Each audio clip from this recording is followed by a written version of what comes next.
Bank இன்ட்ரெஸ்ட்டுக்கு மேல return கொடுப்பேன். சதுரங்க வேட்டைன்னு ஒரு படம், அது தெரியாதவங்க கிட்டத்தட்ட யாருமே இருக்காங்க, சூப்பர் ஹிட்டான படம். அதுல ஒரு வசனம் ஒண்ணு வரும், ஒரு மனுஷனை ஏமாத்தணும்னா அவனுடைய ஆசையை தூண்டணும் அப்படின்னு சொல்லிட்டு. எவ்வளவு உண்மை தெரியுமா நம்ம வாழ்க்கையில. இன்னைக்கு பண விஷயத்துல நிறைய ஃப்ராடு நடக்குது.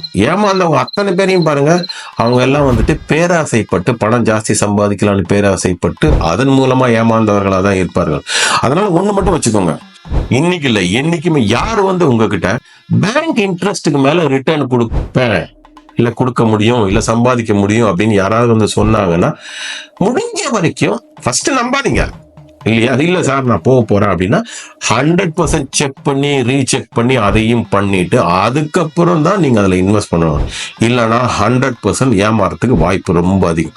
ரொம்ப ஜாக்கிரதையா இருங்க. ஸோ எனி இன்வெஸ்ட்மெண்ட் பேங்க் இன்ட்ரெஸ்ட்டுக்கு மேல வருது அப்படின்ற மாதிரிலாம் ரொம்ப ஜாக்கிரதையா இருக்கு. ஓகேங்களா, நன்றி, வணக்கம்.